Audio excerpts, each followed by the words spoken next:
Welcome and thank you for standing by. All participants are in listen-only mode. Today's webinar is being recorded and the recording will be posted publicly. If you have any objections, you may disconnect at this time.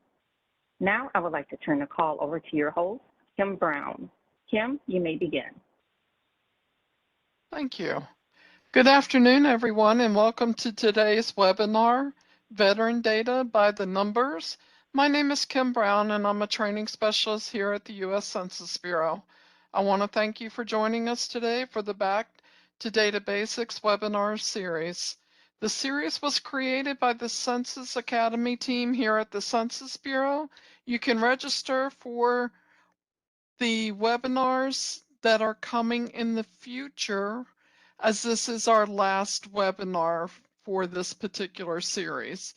We think these webinars will be valuable opportunities for you to learn more from our experts about how to access and utilize a variety of census data products, tools, and resources. Before we get started today, let's go over a few important housekeeping rules. As mentioned earlier, this webinar is being recorded. For your convenience, it will be posted to our Census Academy site within 30 business days. We'll post all supplemental materials, including the PowerPoint slides. In terms of how to ask questions during the webinar, you can submit your written questions using the Q&A panel, which is at the bottom center at the right side of your WebEx screen. Please take a moment to locate that now. Once you found the Q&A panel, make sure you choose All Panelists from the drop-down menu. This will ensure we see your question.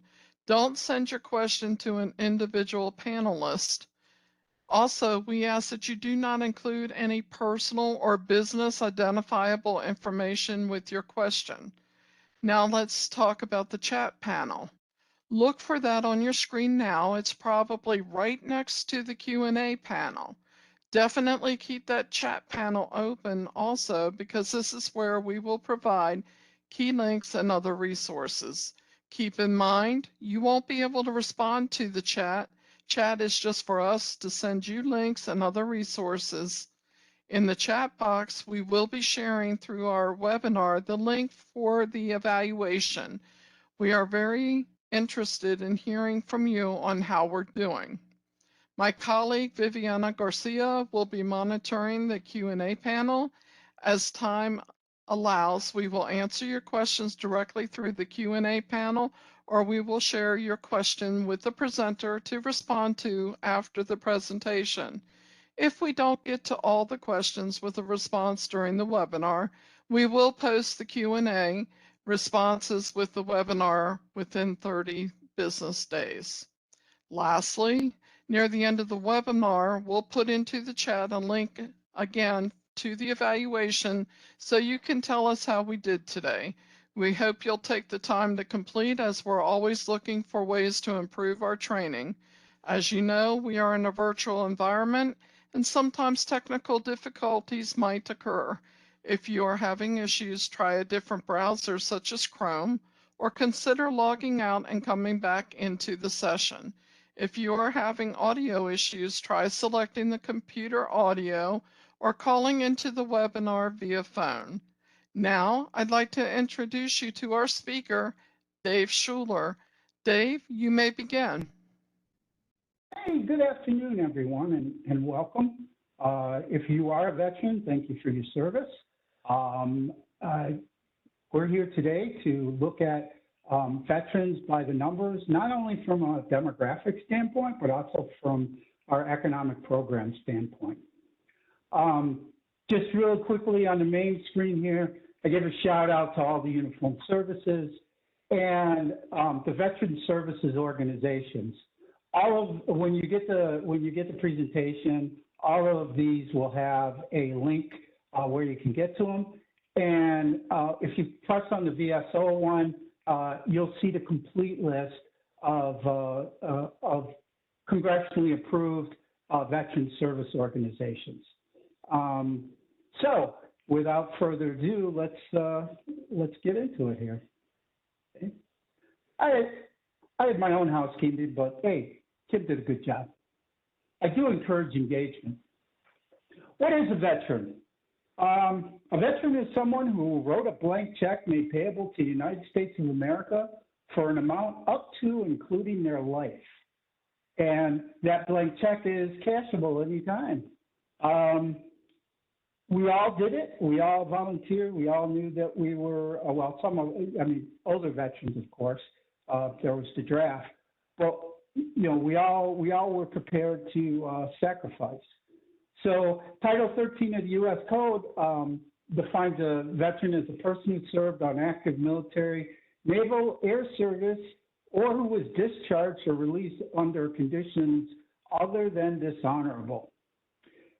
I will mention that the term, again, uniformed services includes the Army, the Navy, the Air Force, Space Force, Coast Guard, and then there's the uniform portion of the of NOAA, the National Oceanic and Atmospheric Administration. Those are basically the pilots who fly into the hurricanes and all the people who support that operation. And then the Public Health Service are part of the uniformed services. Okay. So today we're going to just go over and do a little further introduction on myself. We'll go over some objectives. We'll look at census veteran data, and then we'll look at some resources to get to that. Okay. I know there's a lot there as far as the bio, but what I'll tell you, I've been with the Bureau for 8.5 years. This is the funnest job of my life. I've done many things in both in the Marine Corps, in private industry, and now back in government. Okay. Our objective is we're going to look at our constitutional duty. We're going to see what else the Census Bureau does. And then we're going to learn how to access both the demographic, economic, well, I said both, all of these, learn how to access demographic, economic, and trade data. And we're going to show you how to find data and tools on census.gov.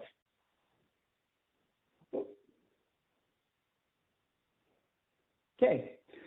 Our duties enshrined in the Constitution in Article 1, Section 2 of the U.S. Constitution. It states that representatives and direct taxes shall be apportioned among the several states, which may include within this union according to their respective numbers. Then, of course, the Article 1, has old text and it's been replaced by subsequent articles. But the fact that the actual enumeration shall be made within 3 years after the first meeting of Congress, which was in 1787, and within every subsequent 10-year terms in such a manner as directed by law. And we'll talk about what the law is that directs that. The first census was in 1790, 3 years after that, and every decade since we've cranked out numbers. Okay. So our mission is to serve as the leading provider of quality data about America's people and its economy. The law that we operate under is Title 13 of the U.S. Code and Title 26. Title 13 covers all the Census Bureau regulations. Title 26 is IRS regulations because we bring over data from the IRS administrative data to report out several of our programs. But our goal is to provide the best mix of timeliness, relevancy, quality, cost for all the data we collect and provide. We're the government's largest statistical agency. We are in the federal statistical system, which there is a committee up there at OMB that standardizes a lot of what, not how we collect it, but defining things like race, ethnicity, as well as other things. Also, the chief statistician of the United States is within the OMB, and all the other statistical agencies, like the Census Bureau, work with her to try and you know, they want to add something to the census. If they want to redefine race and ethnicity, that's all got to come from the OMB, and then it's standard across the entire government. Okay? And I stated our mission before is just to provide that quality data. Okay. One of the first thing we're going to do is how many programs is Census Bureau involved in? And in this case, it is, we have, and I'm going to say roughly 130 surveys. Sometimes in some years it's more, sometimes in some years it's less. We work with many other government agencies on providing data to them, and then they report out the numbers. For instance, the Department of Labor, Bureau of Labor Statistics, reports out the information from the CPS survey, and then the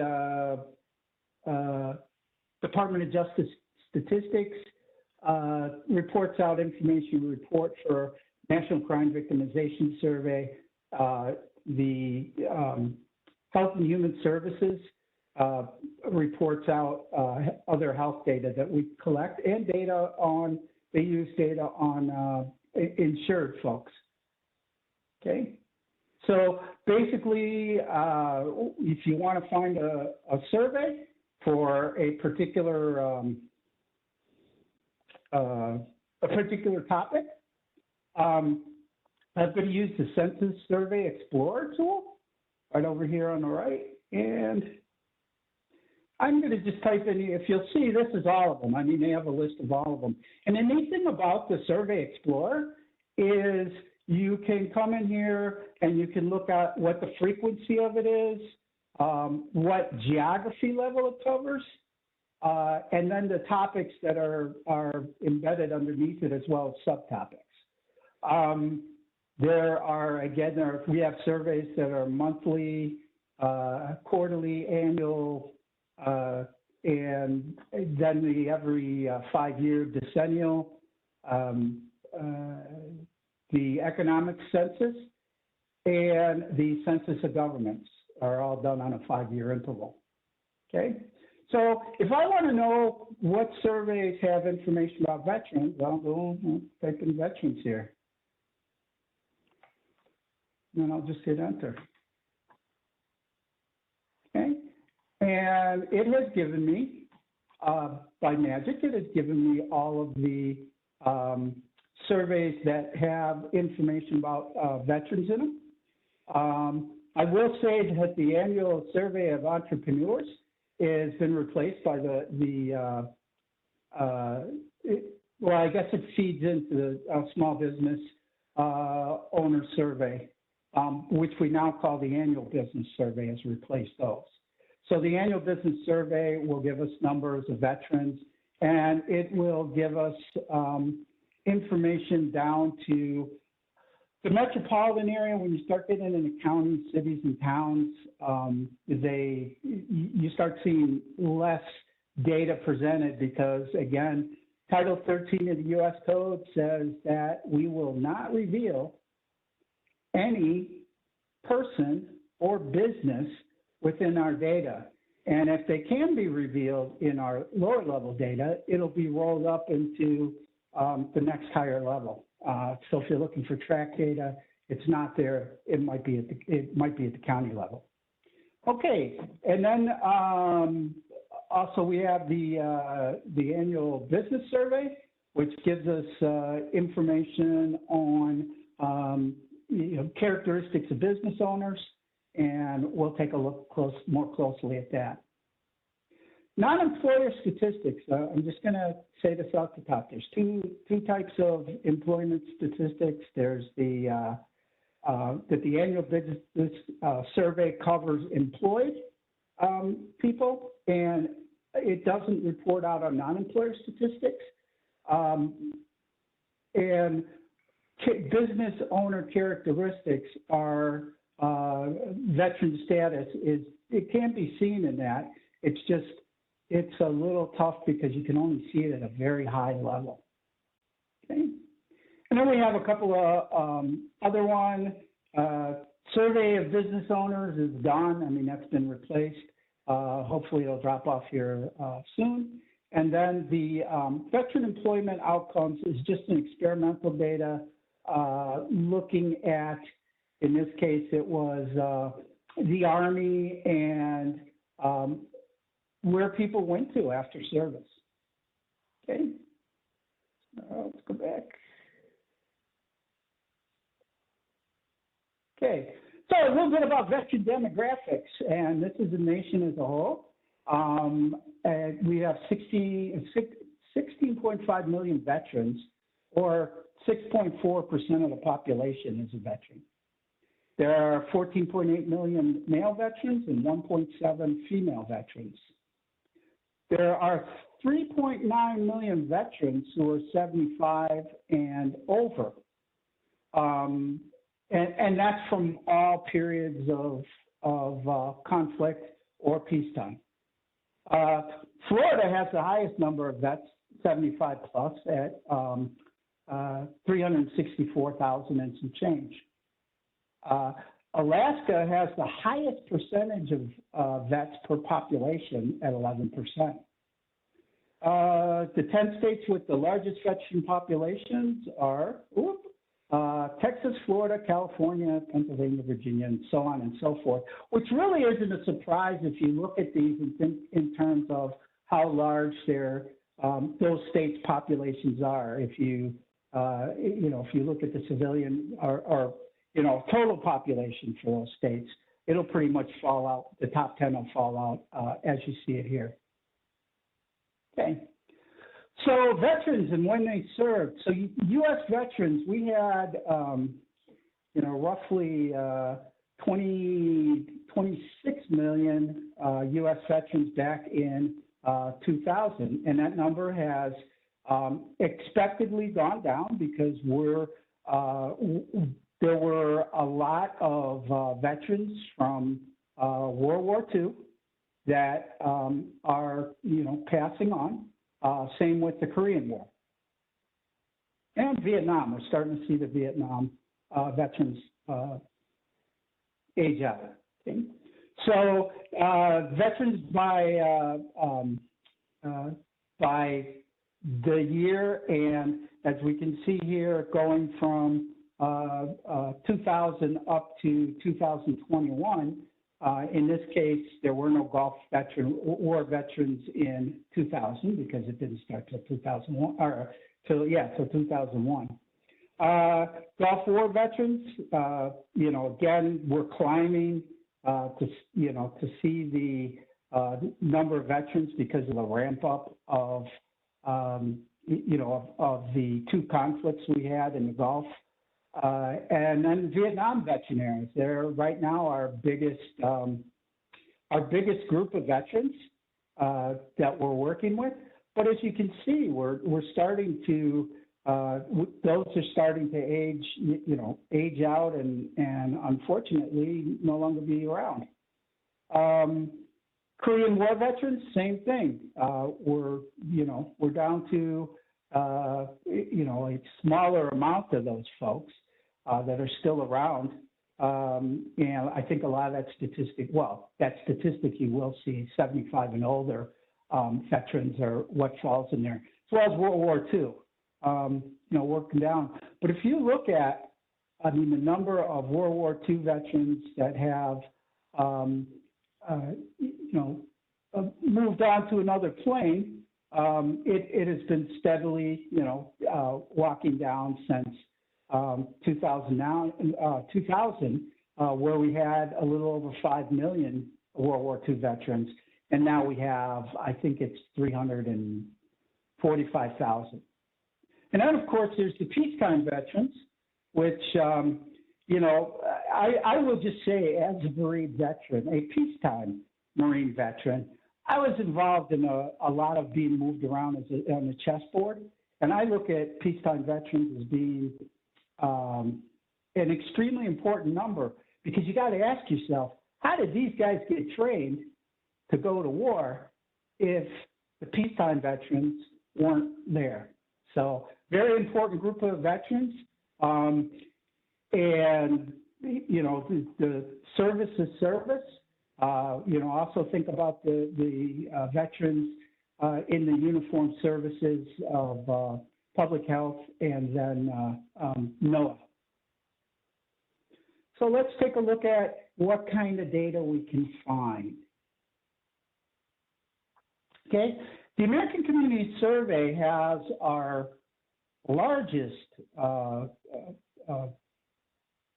data set for veterans, and there's several different ways we can do it. And I've listed out here all of the tables that have veterans data in it, and basically, I'm really quickly going to go just to show veteran status. I will say that I just put this on because this is all the races and ethnicities and combined races, where B2001 is the base, but this one goes a little bit farther and it breaks out sex and age by race and ethnicity.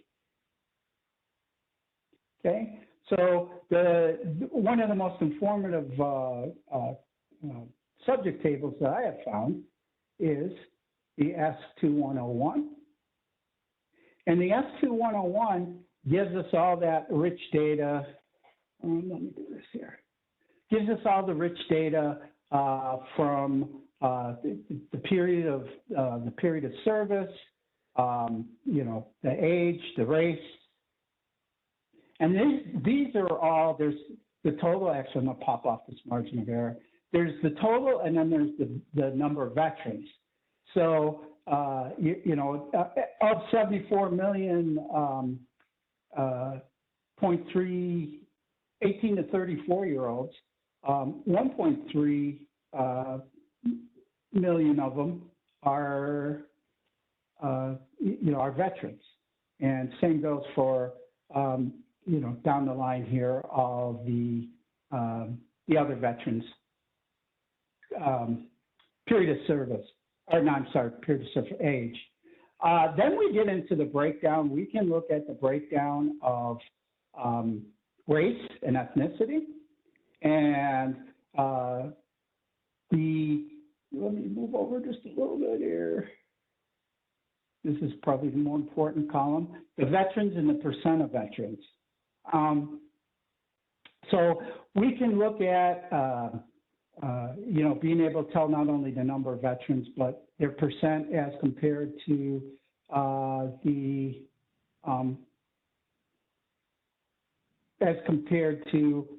total number of veterans. Okay.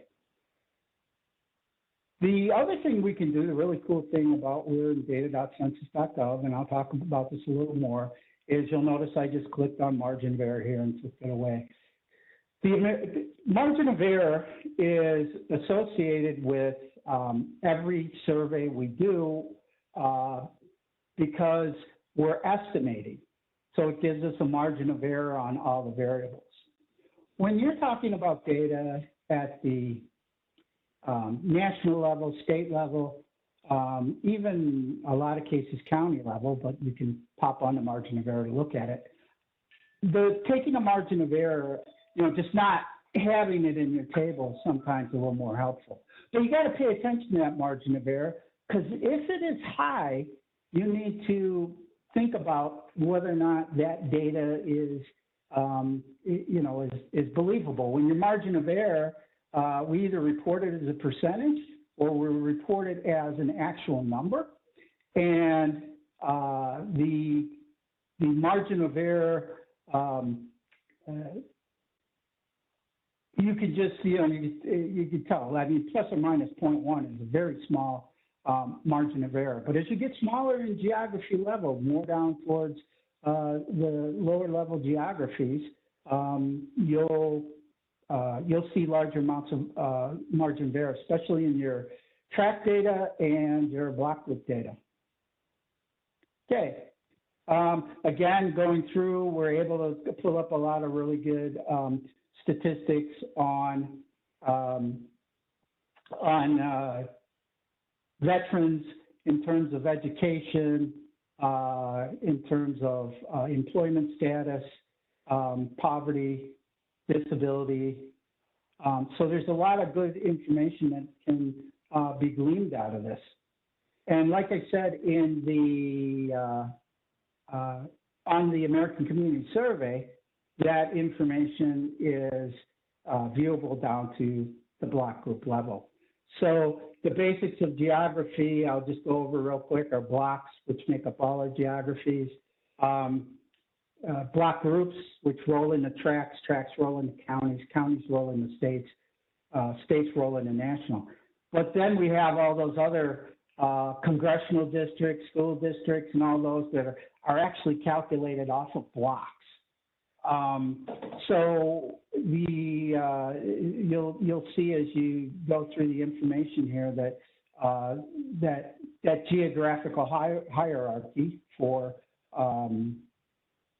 your standard hierarchy basically has that line that I explained running up the middle, going from block all the way up to state.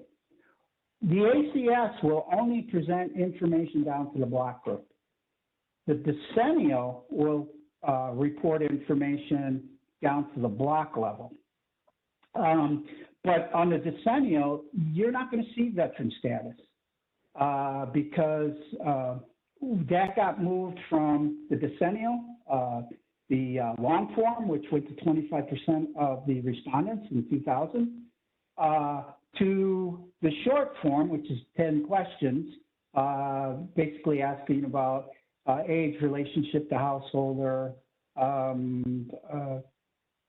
whether you're Hispanic or not, what your race is, and then whether or not the housing unit you live in is owned or rented. No, I take that back.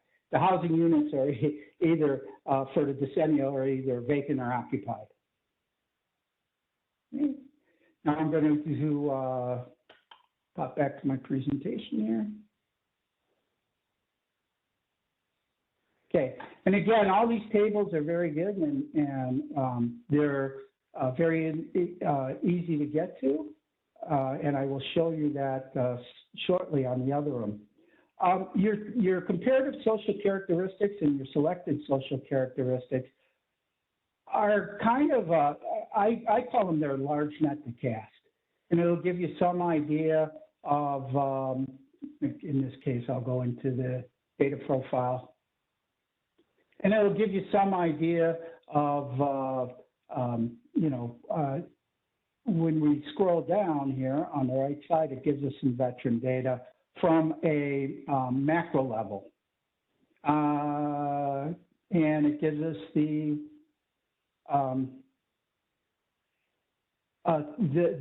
population of over, so it gives us a total number. So if you're looking at tract level data, that would be handy for, county level to just see how many civilian veterans there are. But again, the better table that I like is this S2101 veteran status. I think it gives you the most complete. Okay, and now the types of things that we can look at in terms of veteran or any one of these cohorts on the American Community Survey. There's social, demographic, economic, and housing data. Any one of these subjects, we can, we can potentially search for veteran data along those lines. Again, though, depending on the geographical level you're looking for, the data may or may not be there, and you'll be able to see it in the table whether it's not there. Very good guides for data users are, one thing about the U.S. Census Bureau is it's one of the most well-documented and transparent agencies that I've ever seen. And I really appreciate it when I'm looking for any type of information, whether it's methodology about a survey, whether it's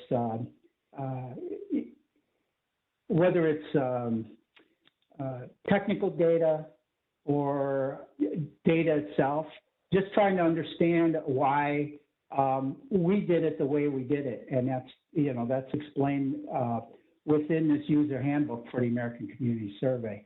And there's a series of handbooks out there depending on what you need to know about a particular subject.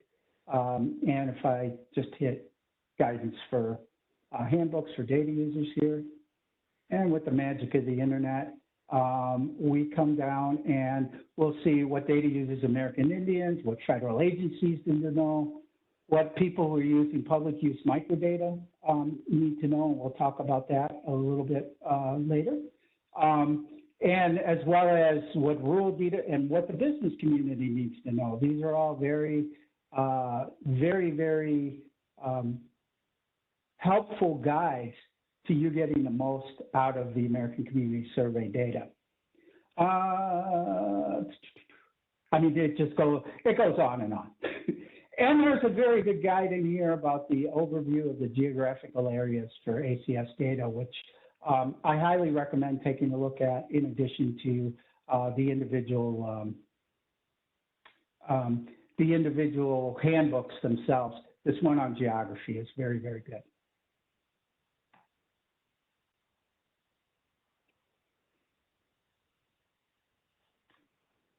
Okay, now we're going to talk about some of the economic data that is available on veterans. Basically, the annual business survey is the big one. It has the characteristics of the employer firms, and it gives you, veteran status. So whether or not, I'll go down here one more. Let's see if I've got it here. So veteran business table, basically I've slimmed this down a little bit. It was a much longer table with some other areas, but these are the important ones where we're I'm sorting and bringing up veterans, and then the veterans, this gives us all the veteran data by race. And there's a lot more veteran data there. There's veteran data about the size of firms, the sector they're in. You can look at any one of the industry sectors from the North American Industry Classification System, which is how businesses are categorized. And that's common between Mexico, the United States, and Canada. Those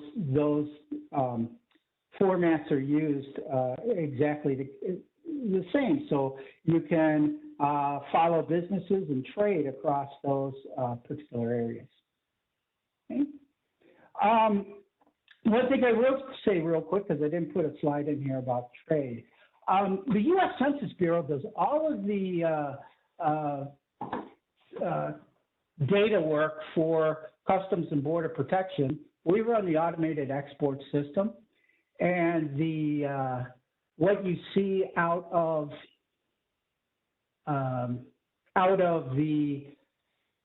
that particular system is actually some of the most timely data in government, because there isn't business identifiable data in them. There's only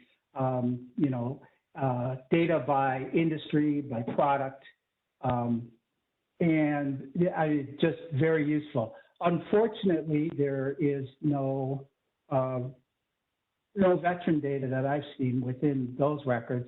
Although I will say that, the Census Bureau, along with, as I said, the Federal Statistical System, is looking at more ways to get that out, working with the Veteran Statistics Administration in the Department of Veteran Affairs. Okay, so how do we get to this stuff? Well, the main landing page at Data.census.gov will take us to basically, it brings us to this table. The first thing you could do is type in veterans, and it will return you a number of tables. I'm going to actually not choose a table. I'm going to choose the broader word. And the reason why I do that is because it'll give you more breadth of tables available, back in time.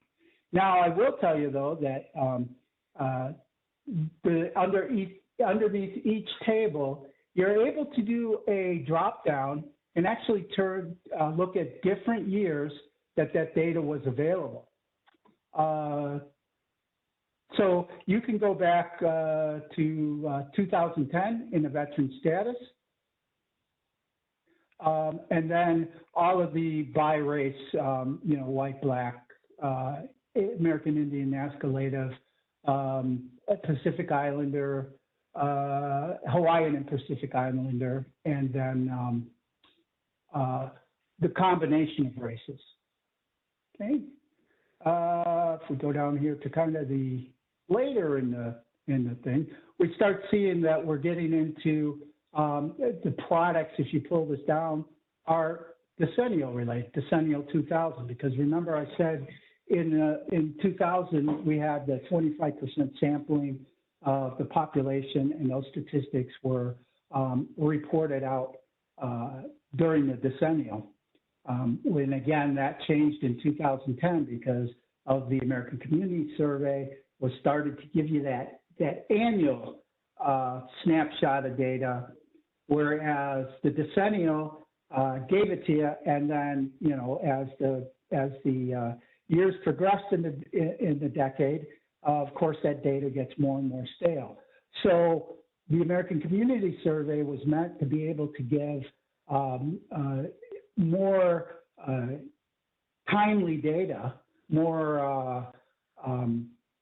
over a time series than the decennial files were. Maybe go back. And I am going to, right here, I guess I'll take the opportunity to say, well, let me go back. The reason why I want to go back is because the advanced search is one of the items that very rarely do I go into exploring census data. You can find some quick stuff, like it said, try looking for grocery stores in Georgia in 2017, looking at people's commute time. But the advanced feature lets you actually specify what it is you're looking for instead of just kind of casting a net out here. Again, I'll go veteran, and I'll look to see what business data is available actually, and then I'll choose I'll actually go down here and choose, well, I've got to clear veterans from there, because that's one of the things about census speak. It's veterans on the American Community Survey and the demographic data. It is veterans owner status on the business forms. So I'm going to go back here. I'm going to clear this. I'm going to go ahead and go to the advanced search. I want to search out, I want to go down and I want to choose my geography. In this case, we'll look at states, all states within the U.S. and Puerto Rico, and we will then go ahead and search for a topic here, and then we can go up under topics, go up to business and economy, and business owner characteristics. And then yeah, business owner characteristics. Owner veteran status is what they call it. If we go back, there is a topic for under people and population for veterans, but that doesn't give us it's not going to give us the business data that we want. So I'm going to go back, and I'm going to go I'm going to clear that veterans filter, and then I'm going to go in and choose business and economy, owner characteristics, and then owner veteran status. And then down in the, and let me hide my taskbar here. Push that inside. Hide. There we go. Okay. So down in the bottom corner of the search page, and this is just something you have to get used to. It's only on your initial search that you actually have to come all the way down here and hit the search button for it to go there. Then it brings us up, in this case, all the tables that are available. All these particular tables are in, we're looking for the annual business survey. The last one completed was 2019. The 2021 should be coming out, or yeah, the 2020 annual business survey should be coming out within the next couple of months. And then we're able to see different characteristics on those. I'll go ahead and open up and start with just the top one here. When you open it up, it's always going to tell you, especially when you're looking at the nation, that it's too large to display. Well, I ignore that and just open the table anyway.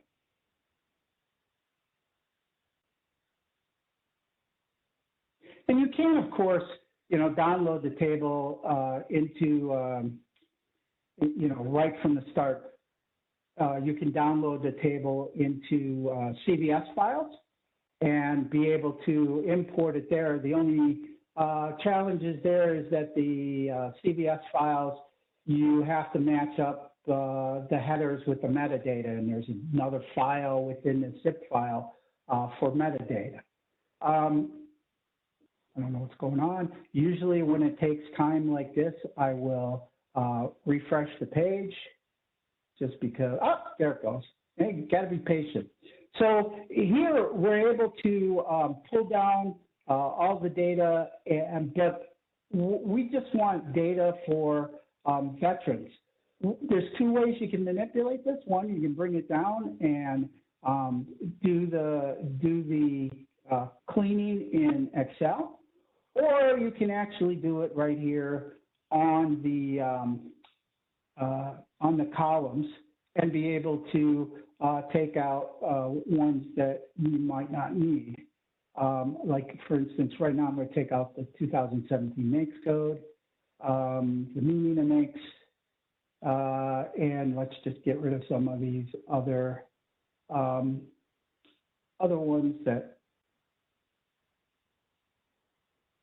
will not be applicable to what we're looking for. Okay, like all these standard deviation. And if you're a statistical person, and you love statistics, we've got all the methodologies there, and every time something's done, they'll explain to you what the, in this case, the relative standard of error for employer firms, for sales, for number of employees, and annual payroll. Because remember, this is a survey. This is not like the economic census where it touches every business in the U.S.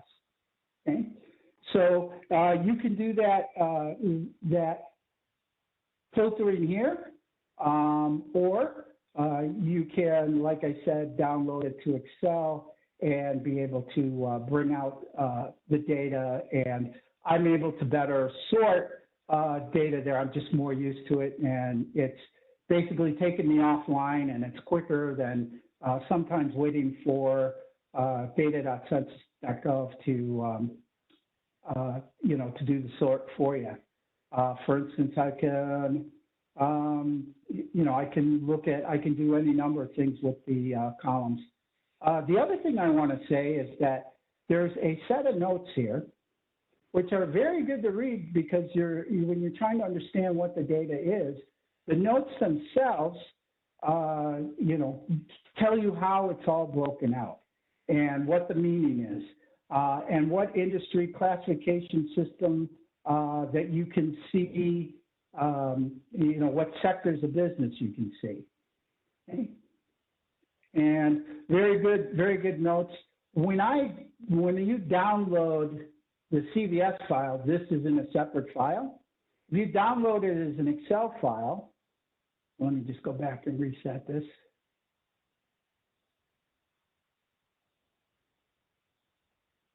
When you download it as an Excel file, it comes down. And let me go into my downloads here.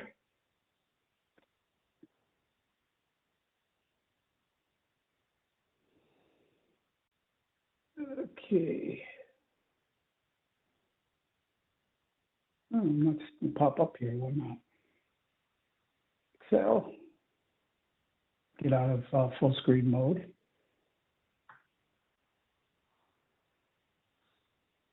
Oh, there it is. Because I was in full screen mode, I couldn't see this right here. But the file, I'll go ahead and click. I'll open it. It'll open it in Excel.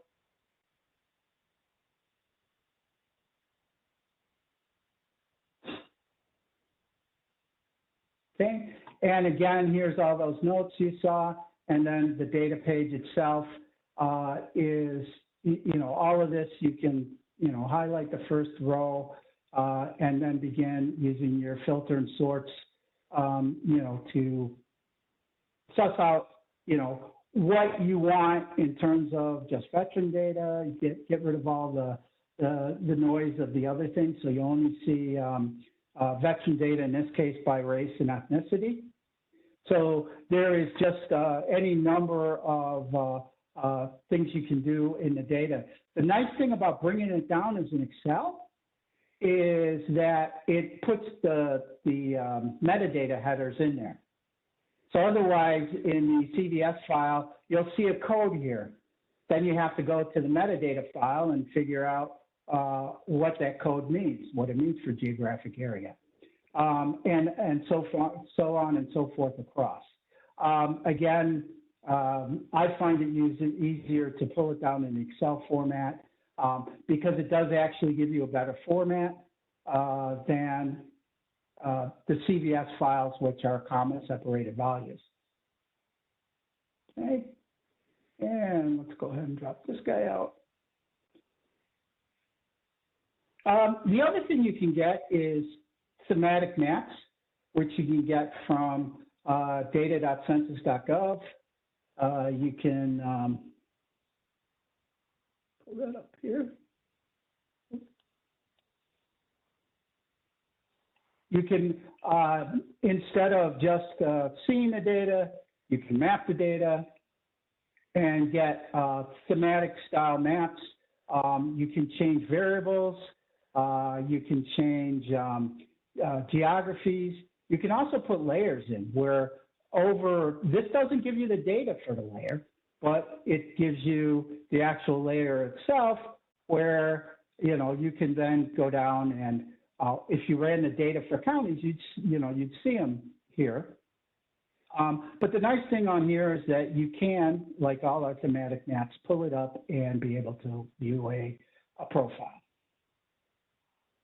So in this case, I went to LaSalle County, Illinois, and it gives us a number of statistics. Again, I'm not going to wait for them, but they'll come up, population, veterans, race, ethnicity, and be able to see that. Yeah, there it is. Income, poverty, housing, all those, characteristics that you'd like to see on a map. Okay, let's unselect that guy. Here. Okay, and back to a presentation. the mapping is getting better and better all of the time, and I really appreciate the work that the SEDSI folks are doing in developing that. The other way you can look at data is microdata access. There is a tool that lets you look at populations 100,000 or more in a public use microdata area, and it allows you to do cross-tabulation. So you could do multiple things, like you want to know how many veterans there are living in, you know, Cook County, Illinois, or in a Puma, which happens to fall in Cook County, Illinois, a particular Puma. And you want to know, you know, their age, their commute time to work, whatever. You can get those cross tabulations in the microdata access. Okay. There's some resources that I always recommend to people, and this is the list that I have. This is Dave's personal list. This is not endorsed by the Census Bureau, but it's endorsed just by my years of working with them. Very good databases that I can get to. There are ones on census, and then there's non-census sites. And the non-census sites are very good. If you want electronic historical data back to 1790 to the present, use NHGIS. It's a system part of the Population Center up in Minnesota, at the University of Minnesota, and it's a very good system for pulling out older numbers. In our Data.census.gov, in most cases, the oldest you're going to see is 2000. Some of the business data has their own statistics, but they have their own tools to display them that'll eventually go into Data.census.gov, but it's not fully there yet. And if you want a complete list of the tools, you can always go to the Data Tools page and be able to see, you'll be able to scroll down and see every tool that's available, you know, to you as a data user. And there are a lot of them. So the other thing is if business data isn't available on Data.census.gov, you can search for that data for that program on Census.gov, and then be able to see where the data set is located, whether or not it's in a Excel spreadsheet or it's in a tool that maps in and graphs stuff for you. The business dynamic statistics is one that comes to mind that they have it, and they have a time series back to 1997 where you can look year over year, you know, on business data itself. Okay, that is that's the meat of my presentation. I will tell you that please, you know, continue the conversation with us. That's my contact information and my phone number. My desk phone number there goes to that phone that's strapped to my hip. And generally I'll answer the phone if I'm not like this in front of people trying to deliver tools and information. The best way to get a hold of me is my email. And if you can't get a hold of me, you want to go down and post a question to census.askdata@census.gov, and they will get it to a available DDS or DDS that's assigned to that particular state. Training for us is at no cost. Well, I don't like to say no cost. I like to say training, data, all that stuff is available to the public at, you know, paid for by the citizens of the U.S. Every April the 15th. And there's no additional charge on that. So if we come out for a training or a conference, There is not a charge for that. We just ask, though, if we come to your conference, that you give us a mechanism to not have to pay the normal conference rates. And we'll speak as either a panelist or as actually a person doing a training session. Okay. One final thing about training, census.gov/academy. It is a awesome site that gives you the availability to either request training. We've got data gems, short how-to videos out there, how to look at things on, in different tools. And they're just kind of memory joggers. They're not meant to be the whole course. Then we have some courses out there that are pretty in-depth. Like if you're an R user, there's a course for using data with R. There's one for SAS. We're working on one for Tableau. So there's a lot of really good courses that are appearing out there, and as well as our webinars and the recordings from those. Okay, so these are all the social media sites that we are out there on, and you can follow us. And then if you want to get the various informational newsletters from the Census Bureau, you can subscribe here. There's a lot of them. When I first did it, I subscribed to all of them, and then over time I was like, well, I really don't need this information. I don't need this information. At one point, I was able to subscribe to NOAA, their space weather forecast. And I thought it was really cool because there's like absolutely nothing you can do if there's a solar flare and the radiation is high in space. But they'll tell you it's happening and it's there and what the critical condition is. I find that, I always found that just very humorous. But I suppose if you're on the space station, you want to know that information. So that's it for my portion of the webinar here. I now invite Viviana back to see if they're in Kim back to see if there are any questions that people have concerning any of the stuff that I talked about. Hi, Dave. Yes, there are a few questions here.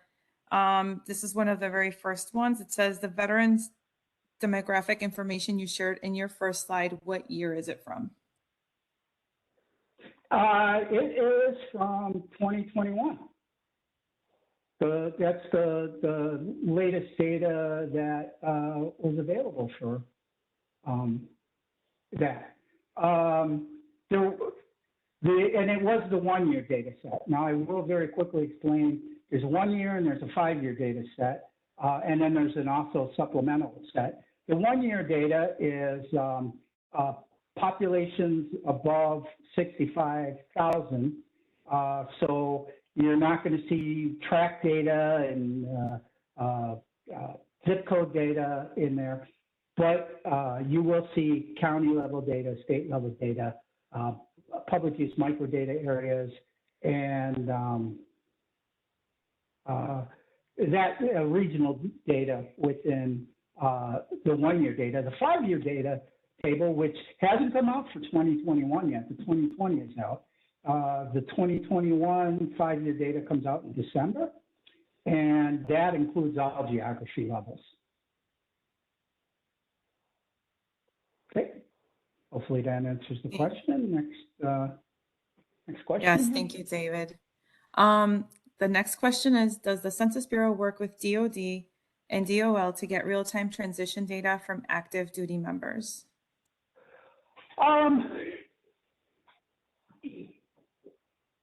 It's the short answer to that is no on the real-time data. We do work with them to get veteran data, and they calculate that and put that out on their own website. So like Bureau of Labor Statistics is where you would go for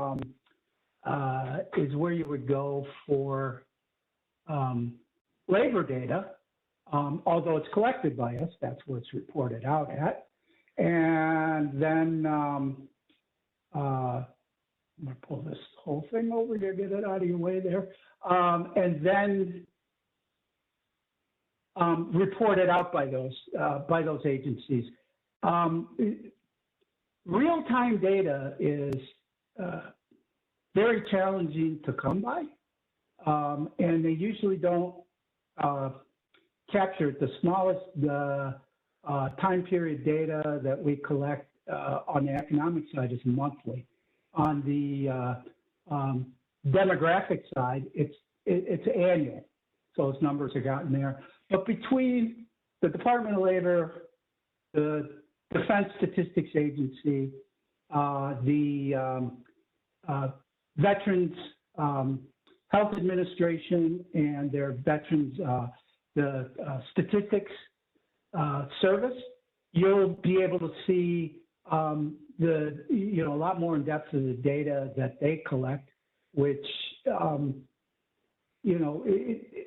when you're marrying data sets, as you know, or you're comparing them together, sometimes there's a lot of variables there.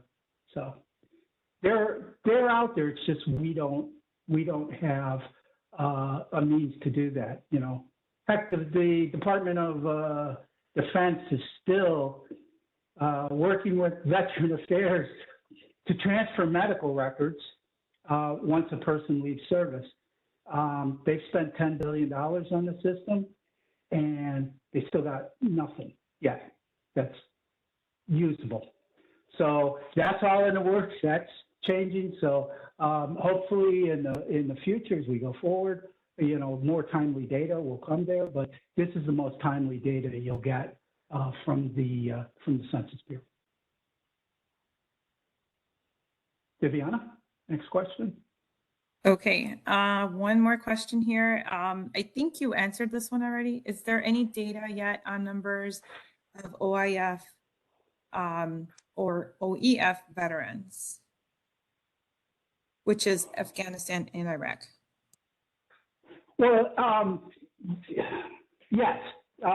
There's not separately. We don't do those conflicts separately, but we do have the data on. I think they call it Gulf War II, if I'm not mistaken. Let me pop up my thing here and pop down to, period of service here.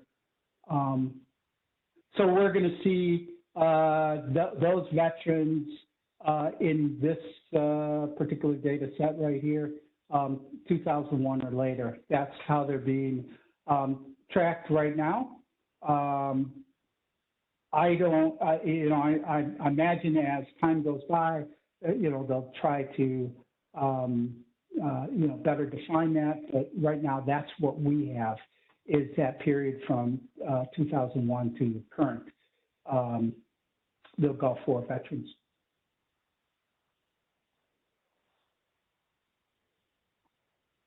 Thank you, Dave.